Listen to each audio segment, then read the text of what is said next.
నమస్తే, నా పేరు ప్రవీణ్ కృష్ణమూర్తి. ఇవాళ మనం ఏ టాపిక్ గురించి మాట్లాడుకోబోతున్నామో ఆలోచిస్తున్నారా?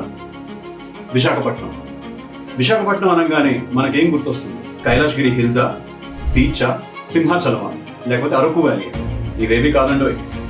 ఇవన్నిటికంటే ముఖ్యమైన ఒక విషయం, అదే వైజాగ్ స్టీల్ ప్లాంట్. ఈ రోజు వైజాగ్ స్టీల్ ప్లాంట్ గురించి మనం ఎన్నో విషయాలు తెలుసుకోబోతున్నాం. వీడియోలోకి వెళ్దామా? వైజాగ్ స్టీల్ ప్లాంట్ ఉన్న హిస్టరీ నిన్నటిదో మొన్నటిదో కాదు, ఎన్నో ఏళ్ల చరిత్ర. 1950లోనే హీట్ క్రాఫ్ట్ కమిటీ తన నివేదికలో ఆంధ్రప్రదేశ్లోనే విశాఖపట్నంలో స్టీల్ ప్లాంట్ స్థాపించడం చాలా అనుకూలమని సూచించింది. 1952లోనే ఈ డిస్కషన్ స్టార్ట్ అయినప్పటికీ కూడా దాదాపు 1960, 1966, 1967 వరకు కూడా ఇంకా వర్క్ స్టార్ట్ అవ్వలేదు. అయితే 1966లో ఒక చాలా పెద్ద ఉద్యమం స్టార్ట్ అయింది. అదే విశాఖ ఉక్కు, ఆంధ్రుల హక్కు. ఇది ఒక టర్నింగ్ పాయింట్ అయింది. బిట్వీన్ 1966, 1967 చాలా పెద్ద ఎత్తున ఉద్యమాలు, ఎంతో మంది ప్రాణాలు కోల్పోవడం వల్ల, ఎంతో త్యాగాల తర్వాత ఈ వర్క్ స్టార్ట్ అయింది. ఇలా ఎన్నో ఉద్యమాలు, పోరాటాల తర్వాత 1971లో అఫీషియల్ గా ఆర్డర్స్ పాస్ అవడం జరిగింది ఈ నిర్మాణం గురించి. అయితే దాని తర్వాత 1982లో నుంచి ప్రొడక్షన్ స్టార్ట్ అయింది.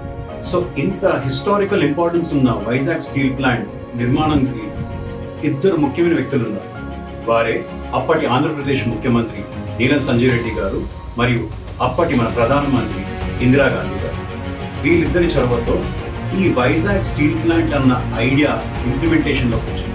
విశాఖ ఉక్కు కర్మాగారం, Vizag steel plant, Waltair steel industry, ఇలా ఏ పేరుతో పిలిచిన వైజాగ్ ఉక్కు కర్మాగారం ఆంధ్రులకే గర్వకారణం. భారతదేశంలోనే ఇండస్ట్రియల్ రెవల్యూషన్ కి ఒక మూల స్తంభంగా నిలిచింది వైజాగ్ స్టీల్ ప్లాంట్. స్థాపించినప్పటి నుంచి ఈనాటి వరకు ఎన్నో రకాల విజయాలు, ఒడిదుడుకులు, ఎన్నో అప్స్ అండ్ డౌన్స్ ని ఫేస్ చేసింది మన వైజాగ్ స్టీల్ ప్లాంట్.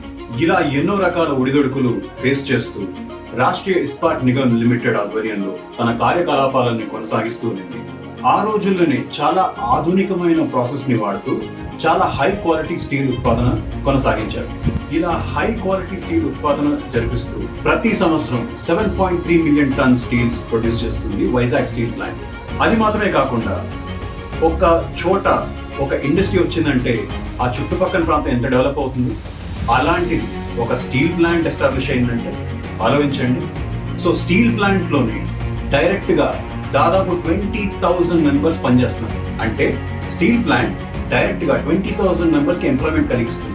అది మాత్రమే కాకుండా ఇండైరెక్ట్ ఎంప్లాయ్మెంట్ కూడా కలిగిస్తుంది. దీంతో పాటు మరెన్నో ఫెసిలిటీస్, అంటే drinking water facility, electricity facility, roads అని చెప్పి స్కూల్స్, కాలేజ్ ఆటోమేటిక్ గా డెవలప్ అవడం, ఇలా ఎన్నో రకమైన సోషల్ డెవలప్మెంట్స్ ఈ వైజాగ్ స్టీల్ ప్లాంట్ వల్ల జరిగిందంటే ఆలోచించండి.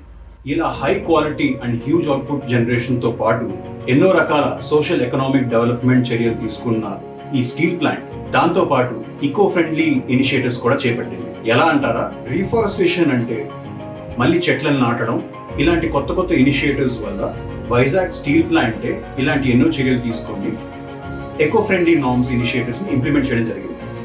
ఇలా ఎంతో హిస్టరీ ఉన్న వైజాగ్ స్టీల్ ప్లాంట్ ఇప్పుడు కూడా భారతదేశం లెవెల్లో చాలా ప్రాధాన్యత ఉంది. ఇప్పటికీ కూడా Vizag steel plant industrial revolution లో బ్యాక్ బోన్. అయితే ఇంత గొప్ప ఘనత ఉన్న వైజాగ్ స్టీల్ ప్లాంట్ ప్రైవేటైజ్ అవుతుందేమో అన్న భయం ఇటీవలే నెలకొంది. దీని పట్ల చాలా డిస్కషన్, చర్చలు కూడా జరిగాయి. అయితే ప్రస్తుత ఆంధ్రప్రదేశ్ గవర్నమెంట్ చొరవతో కేంద్రానికి ఈ విషయాన్ని తీసుకెళ్లి వాళ్ళు చర్చలు చేసి ఒక డెసిషన్ తీసుకున్నారు. అదే పునర్నిర్మాణం. కేంద్ర ప్రభుత్వం తీసుకున్న డెసిషన్లో భాగంగా January 30, 2025 కేంద్ర ఉక్కు శాఖ మంత్రి కుమారస్వామి గారు వైజాగ్ స్టీల్ ప్లాంట్ కి ప్రత్యేకంగా వెళ్ళి అక్కడుండే ఎంప్లాయీస్ కి హామీ ఇచ్చారు. ఏమని? ప్రైవేటైజేషన్ చేయము, పునర్నిర్మాణం వహిస్తాము అని. అయితే దీనికి తోడ్పడ్డ ఇప్పటి ముఖ్యమంత్రి నారా చంద్రబాబు నాయుడు గారు, ఉప ముఖ్యమంత్రి పవన్ కళ్యాణ్ గారు, కేంద్ర హోంశాఖ మంత్రి అమిత్ షా గారు చాలా కీలక పాత్ర వహించారు. ఇలా ఎంతో చరిత్ర కలిగిన వైజాగ్ స్టీల్ ప్లాంట్ మరెన్నో హిస్టారికల్ రికార్డ్స్ క్రియేట్ చేయాలని ఆశిద్దాం. ఇలాంటి మరెన్నో ఇంట్రెస్టింగ్ విషయాలకు like, share and subscribe to your media house.